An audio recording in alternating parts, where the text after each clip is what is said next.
ถโดยสารจากปากเสไปเวียงจันทน์คนโดยสารโซกันว่าอดใจไว้ให้ท้องโลรออดใจไว้ซื้อปิ้งไก่หน้าปงเพราะว่าทินหน้าปงเพิ่นมีปิ้งไก่ใหญ่เมื่อได้มาเห็นเพียงครั้งเดียวก็ลุ่มหลงผู้สาวงามหน้าปง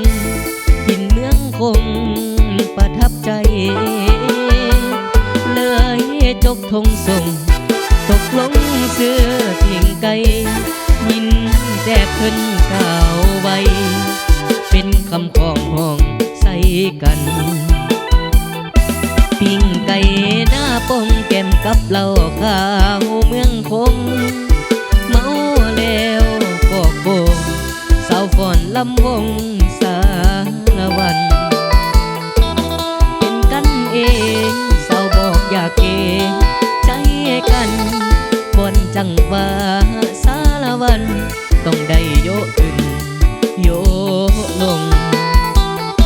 ถ้าหากได้ฟังเสียงลำทำนอง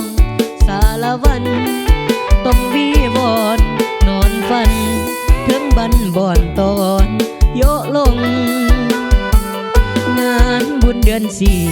ไปห่วมบึงที่ลำบงต้องได้โยกขึ้นโยกลงกับสาวหน้าปงอินสาละวัน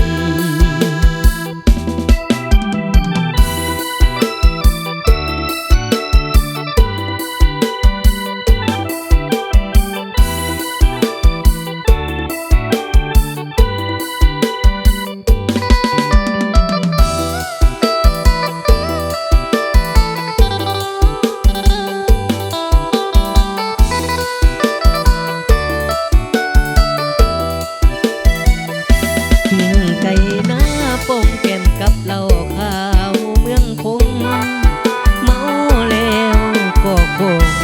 สาวฟ้อนลำวงสารวันเป็นกันเองสาวบอกอยากเกใจกันก่อนจังว่าสารวันต้องได้โยกขึ้นโยกลงถ้าหากได้ฟังเสียงลำทำนองสารวันต้องวีบอนนอนฝันถึงบันบ่อนตอนโยลงงานบุญเดือนสี่ไปห่วมเบิ่งที่ลำวงต้องได้โยขึ้นโยลงกับสาวหน้าปงหินสารวัน